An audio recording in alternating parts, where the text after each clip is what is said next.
On a Tuesday morning in March of 1987, a man named Delmar Huber walked out of the Consolidated Grain Elevator in Platte County, Nebraska, and stood in the parking lot for a long time without moving. He had just been told that the replacement PTO shaft for his combine header, a shaft he had ordered 6 weeks earlier, a shaft he had been promised twice by phone and once in person, was not coming. The manufacturer had discontinued the part. The dealer in Columbus had none in stock. The regional warehouse in Omaha had none either, and the harvest window for his winter wheat was 11 days away. Let me tell you about Platte County in 1987, because you need to understand the place before you can understand what happened there. Platte County sits in the eastern third of Nebraska, where the Loup River bends south and the land flattens out into the kind of country that looks simple from a car window and reveals itself as complicated only after you have tried to farm it for 30 years. The soil was good. The farmers were methodical. They ran John Deere and Case 1H equipment because their fathers had run John Deere and Case IH equipment, and they serviced it at the same dealership their fathers had used. And when something broke, they ordered the part and waited, and when the part arrived, they bolted it back on and went back to work. That was the system. It had worked for a long time. It worked until the parts stopped coming. The farm crisis of the early 1980s had done something to the supply chain that most farmers in Platte County had not fully reckoned with yet. Manufacturers had rationalized their parts catalogs. Dealers had thinned their inventories. The comfortable assumption that any broken piece of any machine could be replaced by calling the right number and waiting the right number of days had quietly stopped being true for a whole category of equipment. Older machines, specialized machines, machines that had been produced in small numbers for specific regional markets. Nobody had announced this. Nobody had sent a letter. The farmers just started calling and started hearing no, and they started driving to Columbus or Norfolk or Grand Island and hearing no again, and they started stacking the broken pieces in their yards because they did not know what else to do with them. Delmar Huber had been doing exactly that for 11 years. He had a pile of broken shafts and worn castings and cracked housings behind his machine shed that had grown to roughly the size of a small car, and he had added to it every time something broke that he could not fix and could not replace.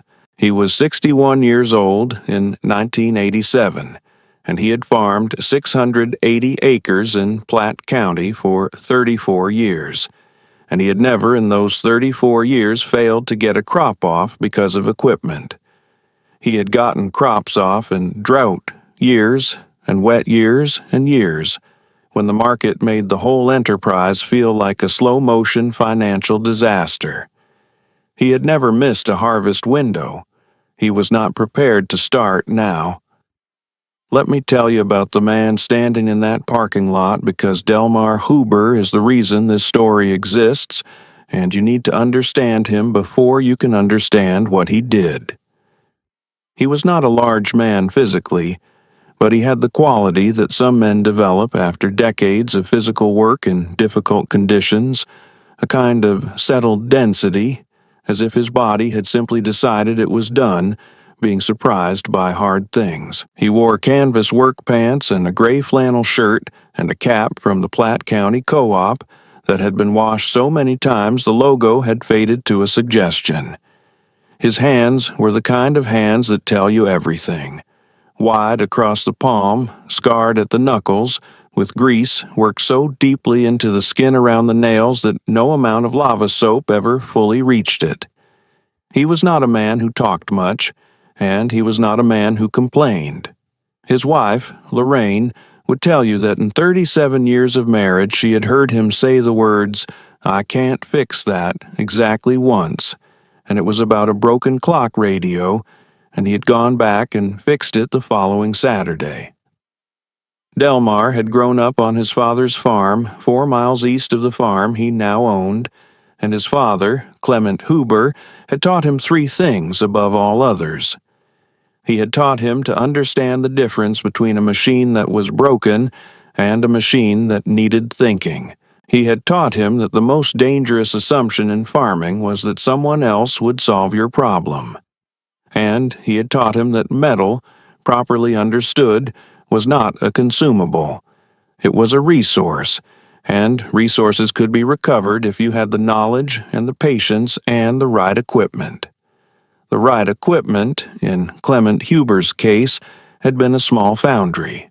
Not a commercial operation, not a business.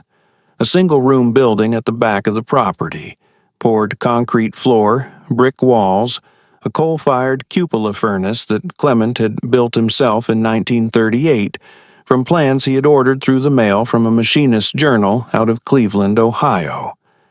Clement had used it to cast replacement parts for his own equipment during the Depression, when buying new parts was simply not possible, and then he had kept using it because the habit had become useful and the knowledge had become his. He cast bearing housings and gear blanks and shaft couplings and wear plates, and he kept a set of sand molds in wooden boxes on shelves along the east wall, and he kept a ledger in which he recorded every pour, the date, the alloy, the temperature, the result. When Clement died in 1971, he left the foundry to Delmar along with the farm, and Delmar had maintained it the way his father had maintained it, with regularity and without fanfare, because it was part of what the farm required. The neighbors knew the foundry existed. Most of them had been inside it at one point or another. A few of them had brought Delmar broken parts over the years: a cracked impeller from an irrigation pump, a sheared gear from a grain auger, and Delmar had looked at the part and thought about it, and sometimes said he could cast a replacement, and sometimes said he couldn't, and when he said he could, he did. He did not charge for this. He accepted a case of beer or a bag of sweet corn or nothing at all, depending on the neighbor, and he did not keep track because he did not think of it as a transaction. He thought of it as what neighbors did. What the neighbors did not fully understand in 1987 was what the foundry could actually do. They knew it existed the way they knew other things existed on other people's properties, as background, as context, as part of the general texture of the county. They had not thought carefully about what it meant to have a man with a working foundry and 40 years of casting experience living among them. They were about to. Let me tell you about what happened in the spring of 1987, because it started with Delmar, and it did not stay with Delmar for long. He drove home from the grain elevator that Tuesday morning, and he walked back to the foundry, and he spent 2 hours looking at the broken PTO shaft and the molds he had, and the stock of gray iron and ductile iron he kept on hand, and then he drove to the library in Columbus and spent an afternoon with a metallurgy reference and a machinist's handbook, and then he drove home and made 3 phone calls to a man named Ernie Vandermeer, who ran a small machine shop in Schuyler, and who had a metal lathe that could finish a casting to the tolerances a PTO shaft required. By Thursday morning, he had a plan. By the following Wednesday, 6 days before the harvest window opened, he had a replacement shaft. It was not identical to the original. It was better, cast from a ductile iron alloy with higher tensile strength than the original manufacturer specification, finished on Ernie Vandermeer's lathe to within 0.02 of an inch, and heat-treated in Delmar's own furnace to relieve internal stress. He bolted it in, ran the combine for 2 hours in the field behind his machine shed, and went to harvest his wheat. He did not tell anyone about this. He did not post a notice at the co-op. He did not mention it at the coffee counter at the feed store in Duncan. He simply harvested his wheat and put the combine away and went on with the season. The shaft he had cast was, as far as he was concerned, a private solution to a private problem, and that was the end of it. It was not the end of it. Let me tell you about how word travels in a county like Platte County, because it does not travel the way people in cities imagine it travels. It does not travel through announcements or advertisements or social media. It travels through the specific gravity of shared problems.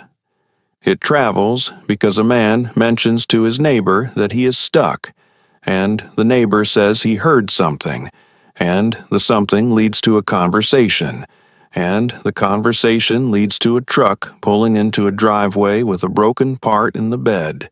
That is how it happened with Delmar Huber. By the end of the 1987 harvest season, he had cast replacement parts for 4 different neighbors: 2 PTO shaft components, a cast iron bearing housing for a grain elevator leg, and a wear plate for a field cultivator that had not been manufactured since 1974. He had charged nothing for any of them. He had accepted 2 cases of grain belt beer, a half a beef, and the use of a neighbor's post hole digger for a Saturday afternoon, and he had considered this more than adequate. By 1989, it was a different situation. By 1989, the broken parts were coming from farms he had never visited, brought by men he barely knew, and the requests were more complex, and the parts were older, and the metallurgical challenges were more interesting and also more demanding. A man named Harlan Jessup drove 40 miles from Colfax County with the broken differential housing from a 1951 Oliver 88 tractor that his father had bought new and that he refused, on principle, to part out. The housing had cracked along a casting seam, a failure mode Delmar had seen before, and the replacement was not available anywhere in the country. Harlan had called dealers in 4 states. He had called 2 vintage tractor parts brokers. He had called a man in Iowa who was supposed to know everything about Oliver parts, and the man in Iowa had told him the housing was simply gone from the supply chain and had been for 15 years. Delmar looked at the housing for a long time. He measured it with a set of calipers and wrote the dimensions in a notebook. He looked at the crack and thought about what the metal had done and why it had done it. He told Harlan to come back in 3 weeks. Harlan drove home and told his wife he wasn't sure if that was a yes or a no. It was a yes. 3 weeks later, he drove back to Platte County, and Delmar handed him a new differential housing, cast in gray iron with a slightly modified wall thickness at the seam to address the original design weakness, and Harlan Jessup stood in Delmar's driveway and looked at the part for a long time without saying anything. Then he said, "What do I owe you?" Delmar said, "Nothing." Harlan said, "That's not right." Delmar said, "Then bring me something the next time you come this way." Harlan brought him a smoked ham and a bottle of rye whiskey, and Delmar thought that was more than fair. Now, let me pause here and ask you something. Do you know what it means to have a working foundry in a county that is slowly losing its access to parts? Do you know what it means to the man with the broken Oliver differential and the 11-day harvest window and the phone calls to 4 states that all ended the same way? It means the difference between farming and not farming. It means the difference between keeping what your father built and selling it for parts. It means more than that, actually, because it means that someone in your community has a capability that the commercial supply chain has abandoned, and that capability is the only reason your grandfather's tractor is going to run again. That is not a small thing. That is the kind of thing that, in a county like Platte County, gets remembered. By 1992, the pile of broken shafts and housings and castings in Delmar's yard had been joined by a second pile. Parts that neighbors had brought him to assess, parts he was working on, parts he had already replaced and that the owners had not yet picked up. The Foundry was running 2 or 3 days a week. Ernie Vandermeer's lathe in Schuyler was running 1 or 2 days a week on Delmar's work. Delmar had a notebook that had grown to 3 notebooks, each one filled with dimensions and alloy specifications and pour temperatures and notes on what had worked and what had not. He had developed, over 20 years of casting, a working knowledge of agricultural iron metallurgy that was, in its specific domain, essentially unmatched in eastern Nebraska. He had not sought this knowledge. It had accumulated the way knowledge accumulates when a man solves the same class of problem repeatedly over a long time, each solution teaching him something the previous one had not. The thing nobody had noticed yet, or rather, the thing nobody had said out loud yet, was that Delmar Huber had built something. Not just a foundry, not just a skill set.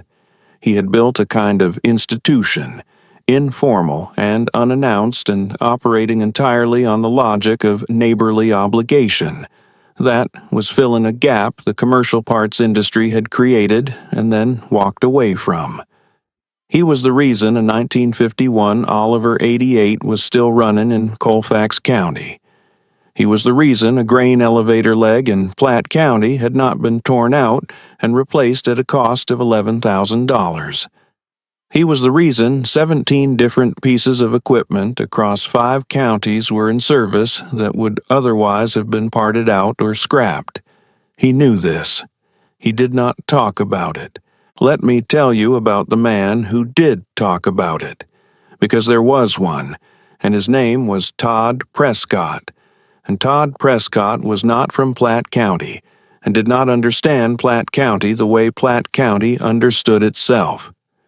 Todd Prescott was the regional sales manager for a farm equipment dealership group that had consolidated 3 separate dealerships in eastern Nebraska into a single operation in 1990, and he was 38 years old and had a business degree from the University of Nebraska and a company truck that was always clean, and he had opinions about the agricultural equipment market that he shared freely and at length at every farm show and co-op meeting and banker's breakfast he attended.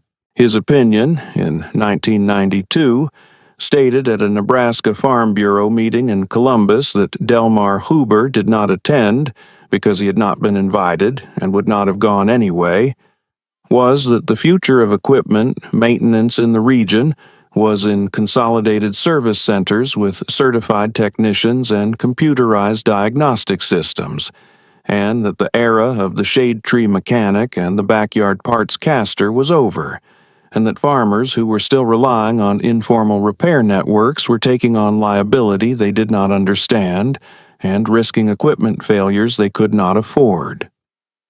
Someone told Delmar about this speech. They told him at the co-op counter, the way things got told at the co-op counter, which was with a certain amount of relish and a certain amount of waiting to see what the person being told would do. Delmar listened to the account of the speech and nodded once and said, "He might be right," and bought his bag of mineral supplement and drove home. The man who had told him looked at the door for a moment after it closed and was not sure what to make of that.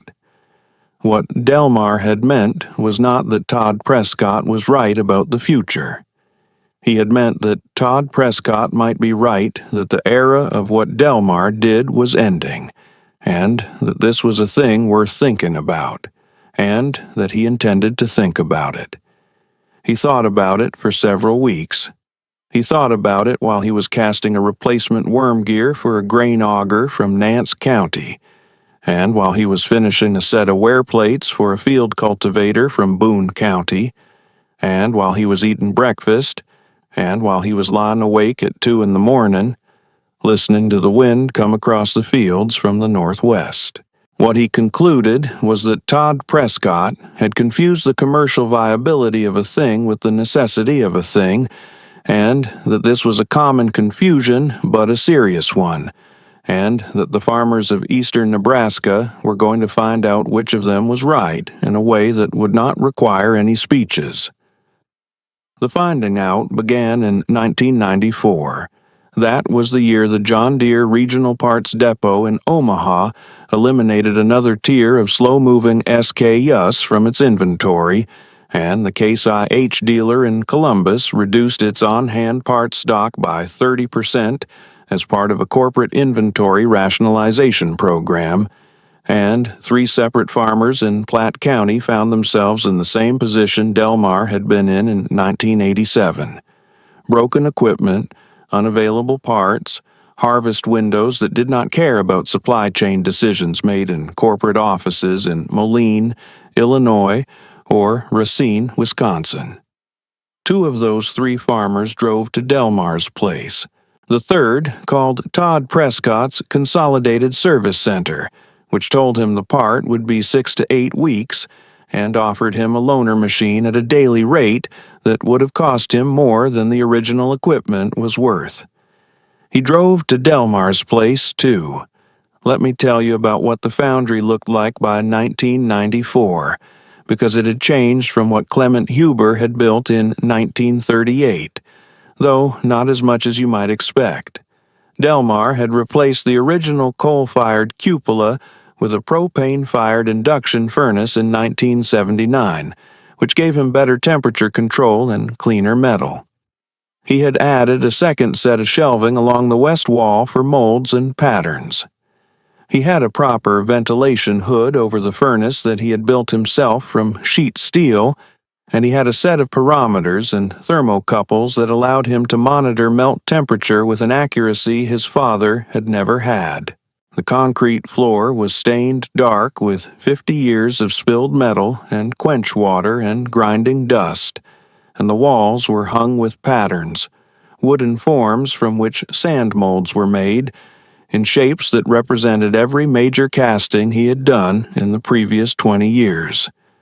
There were shaft flanges and bearing housings and gear blanks and impeller bodies and differential cases, each one hanging on a wooden peg with a paper tag that identified the machine it fit and the alloy it required and the date of the original pour. It was a library. It was a library written in wood and sand and iron, and Delmar was the only person who could fully read it. By 1995, he had added 14 new patterns to the west wall. By 1996, 22 more. The requests were coming from farther away now, from Madison County and Pierce County and Antelope County, from farms that had heard about the Foundry through the specific gravity of shared problems, which had not slowed down and showed no signs of slowing down. A custom harvester from Merrick County brought him the broken main shaft from a self-propelled windrower that had not been manufactured since 1983, and for which no replacement shaft existed anywhere in the commercial supply chain. Delmar spent a week on that one. He made 3 test pours before he was satisfied with the alloy. The finished shaft was, by any measure, superior to the original. The custom harvester used it for 11 more seasons before he sold the machine, and the shaft was still in it when it sold. Todd Prescott's Consolidated Service Center, during this same period, was doing well by the measures that consolidated service centers use to evaluate their performance. Revenue was up. Service contracts were up. The certified technicians were busy. The computerized diagnostic systems were diagnosing. What the Consolidated Service Center could not do, what it had never been designed to do, and what its corporate structure made essentially impossible, was cast a replacement differential housing for a 1951 Oliver 88 or a replacement main shaft for a 1983 windrower. It could not do these things because the parts did not exist in any catalog it had access to, and its business model was built on the assumption that if a part was not in the catalog, the machine that needed it was a machine that should be replaced. This was a rational assumption from a business standpoint. It was an assumption that a significant number of farmers in eastern Nebraska were not prepared to accept. Let me tell you about the afternoon in the fall of 1997 when Todd Prescott drove to Delmar Huber's farm, because it is the afternoon that clarifies everything that came before it. Prescott had been hearing Delmar's name for years by then, at farm shows, at co-op meetings, at the bankers' breakfast in Columbus where he had given his speech about the era of the shade tree mechanic being over. He had been hearing it the way you hear a name when you have said something dismissive about a person, and the person has continued to exist and to matter in ways that make your dismissiveness look increasingly like a mistake. He had not sought out the conversation. He had been sent to it by a circumstance. The circumstance was a customer. A large farming operation in Platte County, 2,400 acres, fully equipped, the kind of customer a consolidated service center valued highly, had a piece of equipment that Prescott's service center could not fix. It was a grain cart with a broken auger drive housing, a casting that had been out of production since 1989, and the customer had been quoted a replacement cart at $34,000 because the service center's position was that the old cart was not worth repairing. The customer had thanked them for their time and driven to Delmar Huber's farm. Delmar had looked at the housing and said he could cast a replacement, and that it would take 10 days. The customer had said fine. Then the customer had called Prescott's service center back and told them he would not be needing the new cart, and Prescott had asked why, and the customer had told him, and Prescott had driven to Platte County the following week. He pulled into the driveway in his clean company truck, and Delmar came out of the machine shed and they shook hands. And Prescott looked at the Foundry building and the yard full of patterns and the 2 pallets of iron stock and the finished auger drive housing sitting on a workbench near the door, and he said, "How long have you been doing this?" Delmar said, "Since 1971, mostly. My father, since 1938. Prescott was quiet for a moment. Then he said, "Why didn't anyone tell me about this?" Delmar looked at him steadily and said, "You gave a speech in 1992 about how this was over." Prescott had no answer to that. He stood in the driveway for a moment, looking at the Foundry, and then he said, "What would it cost to do this at scale?" Delmar said, "I don't know what that means." Prescott said, "More volume, more capacity, a real operation." Delmar said, "This is a real operation." Prescott said, "You know what I mean." Delmar said, "I do, and the answer is that you'd lose the thing that makes it work." Prescott asked what that was. Delmar said, "The knowing. You can't scale the knowing. You can scale the furnace. You can scale the floor space. You can't scale 40 years of understanding what a piece of iron needs." Prescott drove back to Columbus and thought about that conversation for a long time. He did not fully understand it yet. He would. Let me tell you about the years between 1997 and 2003, because they were the years when what Delmar had built became visible in a way it had not been before. Not because Delmar changed anything.